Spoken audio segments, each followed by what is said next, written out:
Team PK Entertainment. Thank you so much for joining me. Thanks for having us. Yes, thank you. Yeah. So yeah, if we could start off with saying your name, the genre that you received, as well as the location, and also your role in the film. Great. Okay. My name is Patrice Payne, and this is Katia ATN. and we are PK Entertainment.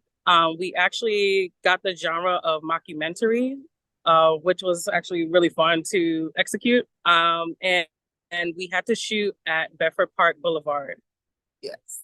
Honestly, we were just having fun with that. So I was excited about mockumentary. I'm very sarcastic. So it's just a playful way of playing around with our personalities. Yeah. So Katya actually acted in the mockumentary. She did all the acting, all the scenes. I recorded, directed, and did editing. So we wore multiple hats. Awesome. But yeah, that's kind of just about us. A rough start off. Yes. And this was our first time as well. First time participating in the 48-hour challenge, and first time actually creating a film. So it was definitely a very anxiety-filled moment, but it was definitely fun and exciting to do. I love a good challenge, and it was a fun challenge. I personally have like 4 jobs, so working around my schedule and just kind of having that energy, it was a fun challenge. I enjoyed myself. Awesome. I'm really glad to hear that. I'm really glad to hear that it was your first film. That's kind of one of the biggest things is people just having the courage and being motivated to make a film for the first time. So thank you both for participating in this challenge. So my first question to you both is, and anybody can answer it popcorn style, is what was the inspiration for the story behind the film? The inspiration. You want to talk about? I mean, yeah.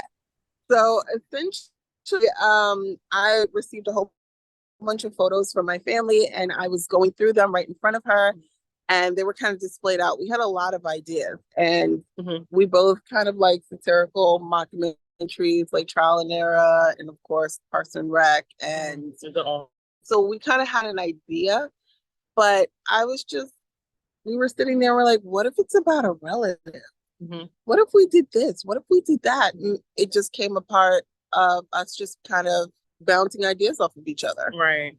Yeah. And I think the photos kind of like the start where we should begin. And then Katya also had this like really beautiful ring. We were like, oh, we could incorporate that. Like that could be, something that the ancestor had, or, like, so we were just like, oh, this sounds good. This seems right. Like, let's go with it. So that's how we got the ball rolling.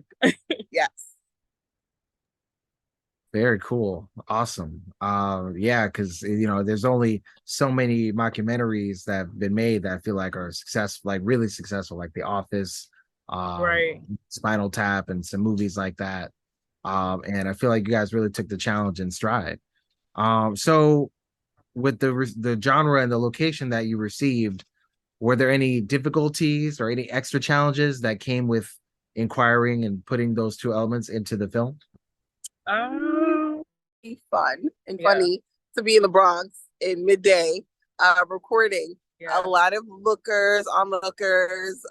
People, we got a lot of smiles from people. Yeah, a lot of smiles. Like, what are you doing? What's going on here? What's happening? And then just me kind of being my playful, goofy self, getting a lot of laughs out of people as they walk by. I think that was the only aspect behind it. You should have probably sent viewings of some of the funny things that people were doing as they walked by.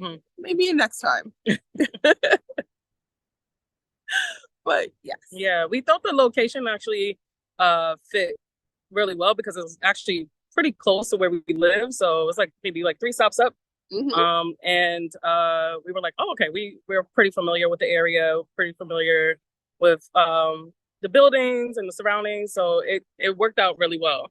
Yes. And it also was nice to see all of the different architecture and buildings that were surrounding by Bedford Park area, and just like the community that's around there and how they received us as people reporting. Think you guys did the best you could and did a great job like making um the the place a part of the film too. So I thought that was very, very cool. So how did you, in terms of incorporating the required elements? So we had you guys have a spatula. You have to say the line, you got a different energy, and putting the word Theodosia. I thought that was interesting to make that the ancestor, not the main character, too. So yeah, how did you Right. guys figure out how to implement all of those things into the film and make it feel organic? It's funny.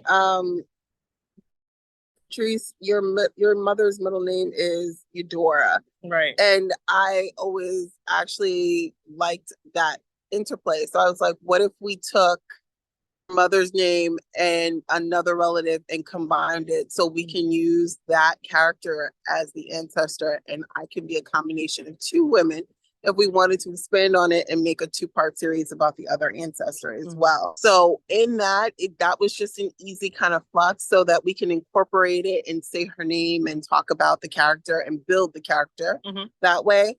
And then when it came to incorporating the spatula, that was, I think that scene was like late at night and we were trying to figure out, I was like, maybe we can just have like the spatula is a weapon. I don't know. We're going to figure this out. I was just thinking of different ways. And then we just were like, we're going to incorporate it. And the statement, it was easy to add it in because it just naturally flowed into the ending of the story. It was just super easy.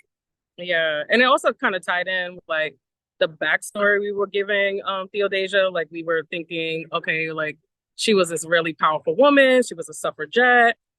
She had all these little secrets that we didn't know about. And they were they're coming to light. This mockumentary. And I thought like maybe that could be consigning the idea that she may have had like these recipes that we didn't know about, and Theodora is creating these recipes in to honor her in some type of way. Yeah. So that's how we were like, okay, this is the spatula will work this way. Perfect. Yeah.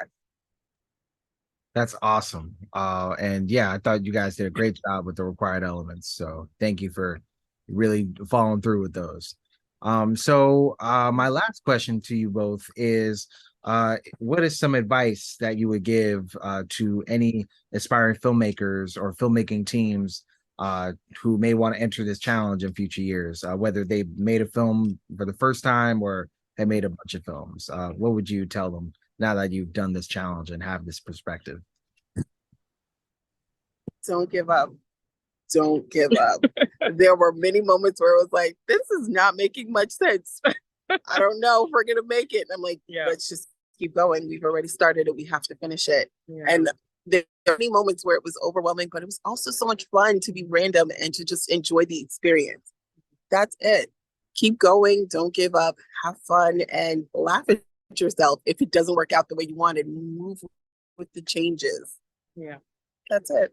Yeah. There were many moments like that where we felt like we're not going to make it in time. Like I was literally sweating. It was hot. And we were like, oh my God, like, what are we doing? Like, I said it multiple times. Like, I don't know if I'm going to make it. I don't know if I can edit up until the last moment, everything. Yeah. It makes the challenge more fun. Right. To me. Yeah, it did make it more fun. And, I would just say, perseverance is key.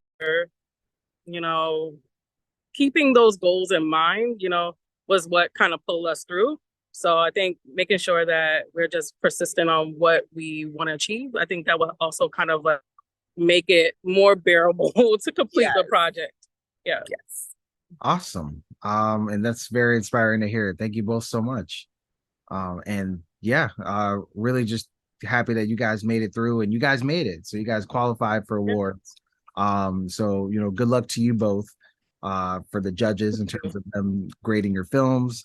Yeah, I'm just so excited to see the movie on the big screen, and thank you both for participating in this crazy challenge. Also, I guess one other question I just popped in my head was how did you guys hear about the challenge? Social media. I'm always on Instagram. But let me say that. Not that I'm always on Instagram, but I look on Instagram for different things. Like I'm always seeking out opportunities on there. And somehow it popped up in my feed. So and I was like, oh, and I shared it with a filmmaker. But I was like, well, what if we try it and see what happens? And so I thought this was a good way to like start that out. And I'm so glad it popped up at the right time. Yeah. That's And I found out from her, of course. So I was excited all the way to go for it. I was like, let's just do it. awesome. That's amazing, guys. And yeah, thank you guys so much for being involved and making the movie happen. And now you have a movie that you can share to other people it's something that you made. So I hope you can, be proud of the fact that this is something you made in such a short amount of time. So thank you to both of you. And yeah, Thank you. yeah. Thank you. And I can't wait to see you guys if you're able to make it on August 11th. We'll definitely see us.